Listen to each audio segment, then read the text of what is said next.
7, and I am doing an update video on my spiritual journey. This is video number 9, I believe. Losing track. This is a lot. This is the longest series I've ever done, but I guess I haven't talked a lot about what I was going through.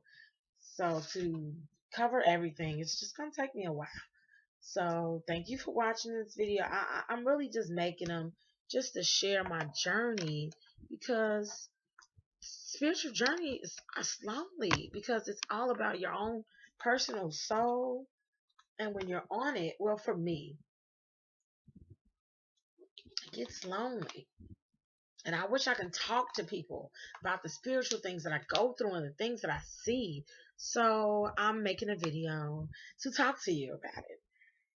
And okay, I was talking about my daily regimen in the last video, but basically all these videos is just little golden nuggets of spiritual knowledge that I'm sharing in each video. Okay, so this one is about my spiritual regimen. I talked about EFT tapping in my last video. I tapped fear because it's hardwired in our brain, in our DNA. Fear is a natural human instinct and it's never going to go away. So I tap to clear it so I can be fearless in my spirit every day. Okay. So I'll tap for fear. I tap for chronic pain. I tap for low energy because of my fibromyalgia. And the third thing I tap for is whatever happened yesterday that I feel was negative, I need to be cleared. A feeling of anxiety, a feeling of self-confidence, lack of self-confidence, a feeling, it's a very personal thing. Like, you cannot run from those feelings. You have to face them and you have to deal with them, but you'll never progress spiritually. And when you die, you're going to come back to the school because you haven't learned what you need to learn. This is a spiritual school. It's just disguised as a physical world, but it's really a spiritual school. So I do my spiritual regimen.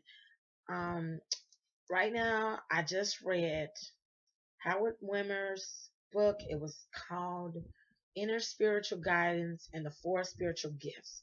That book I got from the library. Let me tell you guys this right quick. I'm going to share this with you. I go to the library to get my spiritual books. There's one wall that has all the spiritual books and it's labeled philosophy. Every time I go, I pray before I go that whatever book I get is the book that I need, and it's the book that is going to, help me grow further spiritually. So I say that prayer. The funny part is I've been doing this for like maybe 2 years. I've never seen the same book twice. I've never read the same. I've never picked the same book twice, and I've never found a book that I've already read. Isn't that weird? I mean, it's a library. It might got 100 books on the shelf. Hmm, maybe 100 books, but I never find the same book twice, and I always get the book I need. So I have gotten to the point where I am highly confident when I say the universe will give you what you need. So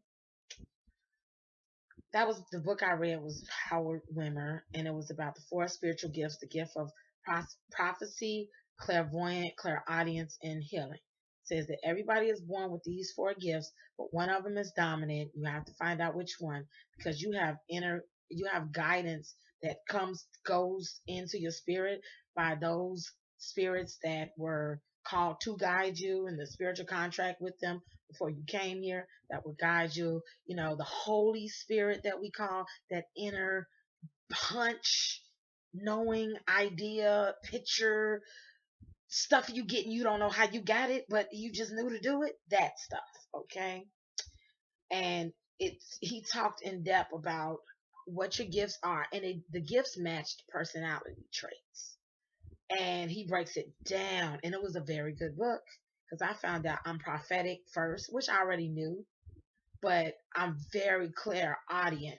My hearing, the way I speak, I paint pictures with my words, because that is the tool that I use to communicate with. I like to paint the entire picture and be very detailed and be very factual. That was one of my spiritual gifts. And I was like, okay, yeah, I get that. And not only, but even in picking a partner, he shows you how sometimes you're with a mate and you don't mesh well, And it's the reason why is you're operating on two spiritual gifts. Okay, I'm coming back for spiritual nine, video 9, and I'm gonna be talking about the spiritual gifts a little more. So stay with me, you guys. All right, thanks a lot for watching.